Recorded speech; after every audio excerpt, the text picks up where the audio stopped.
વિચારો કે મોટી સંખ્યાની ગણતરી આંખના પલકારામાં કેવું લાગે? આજે આપણે ગણિતની એક એવી જ જાદુઈ ટ્રીક જોવાના છીએ. ચાલો એકદમ ફટાફટ એક સવાલ 95નો વર્ગ શું થાય? વિચારો. Time start. અને જવાબ છે 9025. કદાચ કેલ્ક્યુલેટર કાઢીએ એના કરતાં પણ ફાસ્ટ. ખરું ને? હવે એમ થશે કે આટલું ઝડપી કઈ રીતે? આ કોઈ જાદુ નથી હં. આની પાછળ છે ને એકદમ સરળ અને મસ્ત મજાની રીત છુપાયેલી છે. અને આજે આપણે બસ એ જ શીખવાના છીએ. તો ચાલો આ એક ઝડપી ગણતરી કેવી રીતે થાય એ જોઈએ. ખાસ કરીને 5માં પૂરી થતી સંખ્યાઓનો વર્ગ કરવાનું રહસ્ય શું છે, ચાલો જાણીએ. જુઓ, આ રીતની એક જ શરત છે. એકદમ સિમ્પલ. જે પણ સંખ્યાનો છેલ્લો આંકડો 5 હોય ને એના પર આ કામ કરશે. પછી ભલે 15 હોય, 45 હોય કે પછી 125 હોય, બધે જ. ઓકે, તો આ છે એકદમ સરળ 2 પગલાંની રીત. ચલો આને બરાબર સમજવા માટે આપણે 65ના વર્ગનું ઉદાહરણ લઈએ. એનાથી બધું જ ક્લિયર થઈ જશે. તો આ રહ્યા એ 2 સિમ્પલ સ્ટેપ્સ.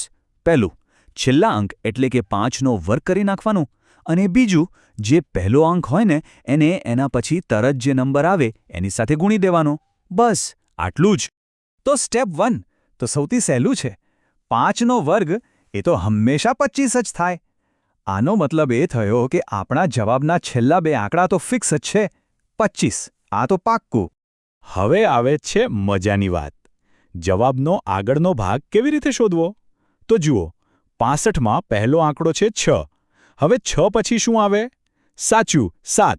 તો બસ 6 અને 7નો ગુણાકાર કરો, જે થાય છે 42. તો લો, આપણી પાસે જવાબના બંને ટુકડા તૈયાર છે. સ્ટેપ 1માંથી મળ્યા 25 અને સ્ટેપ 2માંથી મળ્યા 42. હવે ખાલી એમને જોડી દેવાના છે. તો 42 અને 25ને સાથે મૂકીએ તો બને 4225. અને આ જ છે 65નો વર્ગ. જોયું? કેટલું સરળ હતું. ચાલો હજી એકવાર ટ્રાય કરીએ. પ્રેક્ટિસથી આ રીત એકદમ પાકી થઈ જશે. ચાલો આ વખતે સાથે મળીને ગણીએ. તો તૈયાર? નવો સવાલ છે, 85નો વર્ગ શું થશે? યાદ છે ને? એ જ 2 સ્ટેપ્સ. ચાલો જોઈએ. પહેલો સ્ટેપ, છેલ્લો આંકડો 5 છે એટલે જવાબના છેડે તો 25 જ આવશે. બીજું સ્ટેપ, પહેલો આંકડો છે 8. 8 પછી શું આવે? 9. તો 8 ગુણ્યા 9 થયા 72. અને બંનેને જોડી દઈએ તો જવાબ મળ્યો 7225. જોયું? આ રીત એકદમ પરફેક્ટ કામ કરે છે દર વખતે. તો હવે ગણિતની એક નવી શક્તિ આપણા હાથમાં છે. ઝડપી ગણતરી માટેનું એક જોરદાર ટૂલ. આ ખાલી ટ્રીક નથી, પણ મગજ માટે એકદમ કામનો શોર્ટકટ છે. ચાલો ફટાફટ આ 2 સ્ટેપનો નિયમ ફરીથી જોઈ લઈએ. જો કોઈ સંખ્યા 5 પર પૂરી થતી હોય તો જવાબના છેડે હંમેશા 25 આવશે. પછી આગળના આંકડાને એના પછીના નંબર સાથે ગુણી નાખો અને એ જે જવાબ આવે એને 25ની આગળ મૂકી દો. બસ. ખરેખર આટલું જ સિમ્પલ છે. એક એવો શોર્ટકટ જે આપણી નજર સામે જ હતો. આ રીતે તો કોઈ પણ ગણિતમાં માહિર બની શકે છે.